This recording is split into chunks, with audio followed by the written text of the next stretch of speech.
एकीकडे माझे मत विचारांना, माझे मत शाहू महाराजांना, तर दुसरीकडे मान गादीला आणि मत मोदीला अशा प्रकारे स्टेटस वॉर कोल्हापूरमध्ये गाजताना आपल्याला दिसून येते.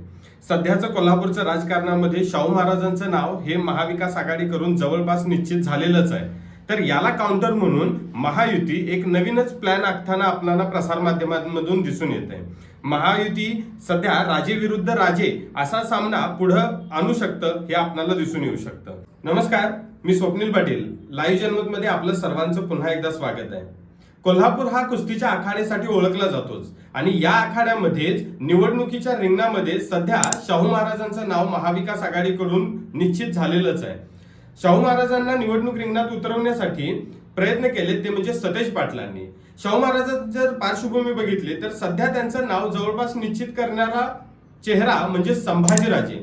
संभाजीराजेंनी एक पाऊल मागे घेऊन आपल्या वडिलांना म्हणजे श्रीमंत छत्रपती शाहू महाराजांना ही निवडणूक उमेदवारी दिली गेलेली आहे हेच त्यांच्या प्रेस कॉन्फरन्स मध्ये सांगितलं आणि आपण काढता पाय घेतला. यातून त्यांना असं दाखवायचं होतं का की आपल्या घरामध्ये एक कलह आहे हे प्रसार माध्यमांमधून पुढे आलं होतं, हे मिटवण्याचं काम त्यांनी त्यामधून केलेलं आहे. शाहू महाराजांचा जर विचार केला तर कोल्हापूरमध्ये वेळोवेळी ज्या काही मोर्चे निघाले त्यामध्ये सद्भावना रॅली असेल किंवा मराठा आरक्षणासंदर्भातले मोर्चे असतील किंवा काही असे मोर्चे त्यामध्ये त्यांचा चेहरा वेळोवेळी दिसून आलेलाच आहे.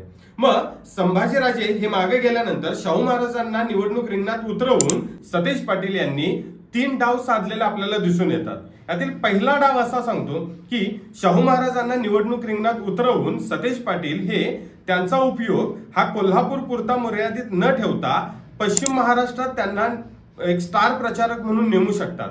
कारण का महाविकास आघाडीच्या उमेदवारांचा जर विचार केला तर पश्चिम महाराष्ट्रामध्ये साताऱ्याच्या गादीमध्ये उदयनराजे हे 2019 पूर्वी राष्ट्रवादी काँग्रेसमध्ये होते. यानंतर आता सध्या जर बघितलं तर राजे घराण्यातील कोणताही उमेदवार किंवा असा बलाढ्य चेहरा हा महाविकास आघाडीकडे नाहीये. याचा परिणाम हा त्यांना होऊ शकतो आणि यालाच काउंटर म्हणून शाहू महाराजांना निवडणूक रिंगणात उतरवून कोल्हापूरसह पश्चिम महाराष्ट्रात त्यांना स्टार प्रचारक म्हणून पुढे आणून हा डाव सतेज पाटील साधू शकतात. सतेज पाटलांनी दुसरा डाव साधलाय तो म्हणजेच सध्या मराठा आरक्षण हा मुद्दा महाराष्ट्रात खूपच चर्चेत आहे. नुकतंच काही दिवसांपूर्वी मनोज जरांगे पाटलांना पाणी देऊन त्यांचं उपोषण थांबवण्याचं काम हे शाहू महाराजांनी केलं होतं. म्हणजेच काय, मराठा चेहरा हा पुढे करून पश्चिम महाराष्ट्रामध्ये शाहू महाराज हे मराठा मतं आपल्याला मिळवण्याचा प्रयत्न करू शकतात. आता यामध्ये फक्त कोल्हापूरच नाही तर कोल्हापूरच्या लगतचा हातकणंगले मतदारसंघ, कारण गेल्या निवडणुकीमध्ये त्यामध्ये जैन विरुद्ध मराठा लॉबी अशी तयार झाली होती, यालाही छेद देण्याचा प्रयत्न शाहू महाराज करू शकतात. यासोबतच सातारा असेल, सांगली असेल आणि सोलापूर असेल यामधली मराठा मतं ही आपल्याकडे घेण्यासाठीच काँग्रेस आणि महाविकास आघाडीने हा केलेला प्रयत्न आपल्याला दिसू शकतो. यासोबतच मराठा समाजासोबतच वंचितचा फॅक्टरी या लोकसभा किंवा पश्चिम महाराष्ट्रामध्ये खूपच महत्वाचा आहे. वंचितची धरसोड भूमिका जर वंचित महाविकास आघाडी सोबत आली नाही तर याला काउंटर म्हणून श्रीमंत छत्रपती शाहू महाराज हे त्यांच्याशी संलग्न मते आपल्याकडे वळवताना दिसू शकतात. यातून काय होईल की सतेज पाटलांनी हा खूप मोठा मास्टर स्ट्रोक मारलेला आपल्याला दिसून येतो. शरद पवारांना मध्यस्थी करून श्रीमंत शाहू महाराजांची उमेदवारी दिली आणि मराठा उमेदवार अशी प्रतिमा करून मते आपल्याकडे मिळवण्याचा प्रयत्न त्यांनी केलेला आहे.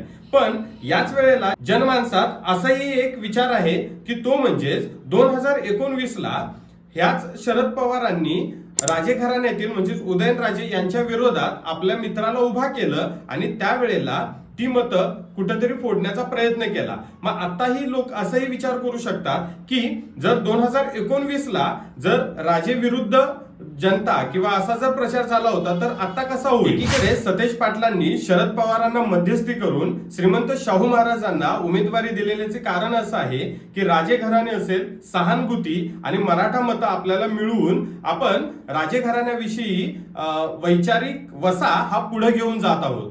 पण या शरद पवारांनी 2019 ला साताऱ्याच्या गादीच्या विरोधात आपल्या मित्राला उभा करून त्यावेळेला त्यांच्या विरोधात प्रचार केला होता. मग कुठेतरी याच मतप्रवाहाचा विचार हा लोकांमध्ये होऊ शकतो. यासोबत सर्वात महत्वाचा आणि तिसरा टाकलेला डाव म्हणजेच सतेज पाटील यांनी ही सीट जरी शिवसेनेची असली विद्यमान आणि यामध्ये राष्ट्रवादी काँग्रेस हाही प्रबल पक्ष असला तरीही शिवसेनेची सीट आणि राष्ट्रवादी काँग्रेस ह्याला बॅकफुटवर टाकून काँग्रेसचा चेहरा म्हणून शाहू महाराजांना रिंगणात उतरवलं. म्हणजेच शाहू महाराज जर निवडणूक रिंगणात असतील तर ह्याचा किंग मेकर होण्याचं काम हे सतेज पाटील करू शकतात. म्हणजे भविष्यातील आपलं राजकारण हे स्थिर करण्याचा प्रयत्न सतेज पाटील आता सध्या करताना यातून दिसून येत आहे. म्हणजे एकंदरीत काय, काँग्रेसच्या वरिष्ठांना ते यातून सांगू इच्छित आहेत की कोल्हापुरात किंवा भविष्यातल्या राजकारणामध्ये किंग मेकर हे सतेज पाटीलच असतील. एकंदरीत ही सीट जरी शिवसेनेची असली तरी सध्या शिवसेनेकडे फारसा मोठा उमेदवार नाही हेच जनमानसामध्ये त्यांनी पेरलेलं आहे. यासोबतच राष्ट्रवादी काँग्रेसमधला एक मोठा चेहरा म्हणजेच हसन मुश्रीफ हे सध्या अजित पवार गटाकडे आहेत. म्हणजे शरद पवारांकडेही कोणताही उमेदवार किंवा कोणताही चेहरा सध्या कोल्हापुरात नाहीये. याचाच फायदा सतेज पाटील यांनी घेऊन हा मोठा डाव सतेज पाटील यांनी खेळलेला आहे. भविष्यात याचे परिणाम काय होऊ शकतात हे पाहावं लागेल. एकंदरीत कोल्हापूरच्या लोकसभेमध्ये श्रीमंत छत्रपती शाहू महाराज हे निवडणूक रिंगणात आहेत आणि त्यांच्या विरोधात महायुतीकडून कोण उमेदवार असतील हे पाहावं लागेल. पण सध्या तरी सतेज उर्फ बंटी पाटील यांनी शाहू महाराजांना निवडणूक रिंगणात उतरून मोठी खेळी खेळलेली आहे हेच म्हणावं लागेल. अशाच नवनवीन व्हिडिओ संदर्भात आणि कोल्हापूर आणि कोल्हापुरातलं राजकारण समजून घेण्यासाठी तुम्ही आमच्याशी जोडलेले राहा आणि शाहू महाराज निवडणूक रिंगणात उतरल्यानंतर काय परिणाम अजून होऊ शकतात हेही तुम्ही कमेंट बॉक्समध्ये नक्की सांगा. आणि महायुतीकडून कोण तुल्यबळ उमेदवार त्यांच्यासोबत असू शकतात हेही कमेंट बॉक्समध्ये सांगा. आणि लाईव्ह जनमत हे आपल्या चॅनेलला ज्यांनी अजूनही सबस्क्राईब केलं नसेल त्यांनी सबस्क्राईब करा. आणि यापुढे आपल्याला कोल्हापूर संदर्भातले कोणते व्हिडिओ हवे आहेत हेही कमेंट बॉक्समध्ये सांगा. तुर्तास धन्यवाद.